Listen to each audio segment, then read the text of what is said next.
Hi and welcome to It's Miracle Beauty. My name is Brandy and we are a beauty review channel. As you saw from the title, today I am doing a quick declutter.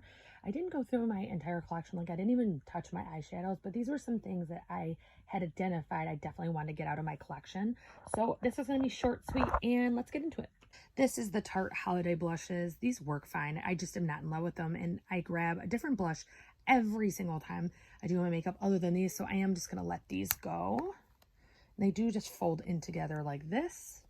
So those are going. These are the Ciate London blushes. They're very similar to the Hourglass. I have Hourglass blushes, so I don't ever reach for these. I have other blushes, so I'm going to part with those. So I do have one powder foundation. This is Makeup Forever. This is an R230.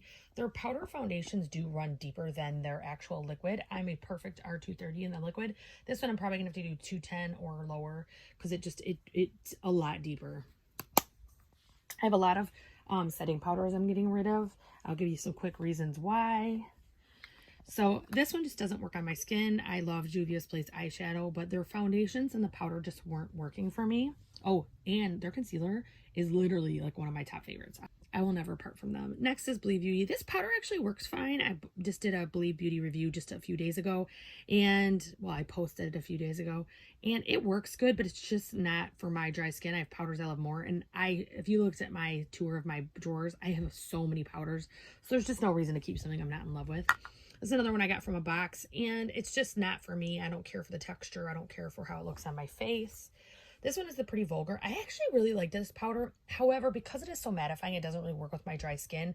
By like 8 hours in, 6 hours in, my skin looks really ashy and just has like a powdery tone, even if I set it originally. Next, I have the Cover FX. This is the illuminating setting powder.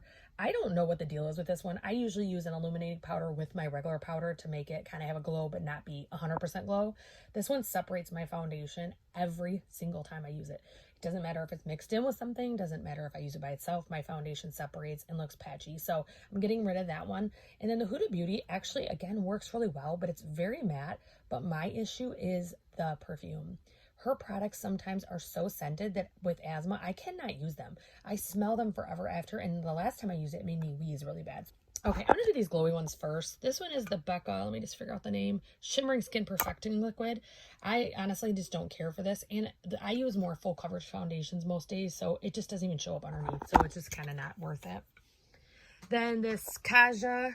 This one is probably only, I think I used it once or twice, and it's just not my favorite. It's like a mousse you put on. That actually doesn't bother me. I think that worked fine, but I just didn't care for what it did in my skin. And I did use it 2 times, because the first time it looked fine. The second time it separated my foundation, so I'm going to let that one go. This is iconic. I got this from BoxyCharm, and if you saw my BoxyCharm critique, I'll put it in the left corner, but they sent me a tone that I cannot even use. I think this is original. Yeah, original. And it's so deep on my skin tone. It looks like I put bronzer on before my makeup. So that's a go. Both of these I got in a box as well. One is the Glow Elixir from Fig and, I think this is Fig and Rouge. So this was in, I believe, an Allure bag. I just don't care for the texture. Again, causes my makeup to separate no matter how much I use. So I'm going to let that go. And then this is the Avant Pro Collagen Primer. This is one of those brands that I don't see many people actually purchasing, but we receive a ton in boxes. And this literally is supposed to be like $110 or something like that, if I remember correctly. Their moisturizer is like crazy. It's like $160 or something. And I just don't even care for it. So it's definitely something I'm not going to worry about keeping. Next, I have the Jouer. This is the Anti-Aging Moisturizing Primer. This one works fine. I don't really have any complaints. I think I'm to half or maybe a little more than half, and it just isn't my thing. I don't know, my skin just doesn't look its best when I use this. And then lastly, for primers, I have the Cover FX Blurring Primer. I waited forever to purchase this because I just knew it was going to be like a magic cream. And I got it on the BoxyCharm pop-up, I believe, and it just wasn't my, oh no, that's not true. I got this in the 21 Days of Beauty for half off, and it's just not my thing. I don't like the way it feels on my skin. I don't like the way that my makeup looks with it, and at the end of the day, I get patchiness wherever I put this primer, so letting it go. Next, I have a cream blush. This is the Benetint from Benefit. I am letting this go. I love cream products, but this one, it gives me problems every single time, and possibly it could be user error, but I'm gonna let it go. It's just not worth my time at this point. I have a bunch of Tarte samples I am letting go. This is the what is that called again? Face tape, found sealer, and the rainforest like dropper one. I actually own the full size of these. These two haven't arrived yet, but I did just purchase them from Tarte when they had the foundations half off.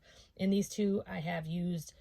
This one you can tell I've used a little bit more than the other ones. I actually really love this, but I did purchase a full size in the beige shade, so that's better for my skin tone. These neutral shades just kind of show up different on my skin tone, and this one's actually a yellow tone, so it's definitely okay to go. So I am getting rid of all of those.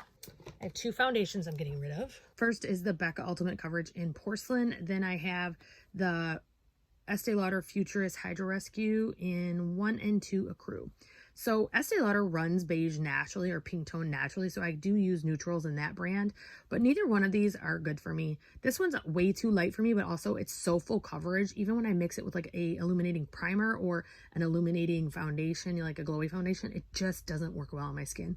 Settles into every wrinkle, and this one does that too. It settles into every wrinkle. Like, I look like I had wrinkles I didn't even know I had. Like, I swear it like created them to fall into or something. But decluttering both of these. So that is my quick and easy declutter. I do try to do declutters a couple times a year. However, I don't always film them because if it's something stupid and something I'm not worried about, I don't film them and I just give them away and move on. I hope that you enjoyed this declutter. I hope that you will like, subscribe, ring the bell for notifications, and don't forget to share with anyone you think would appreciate it. And I hope you guys have a wonderful day.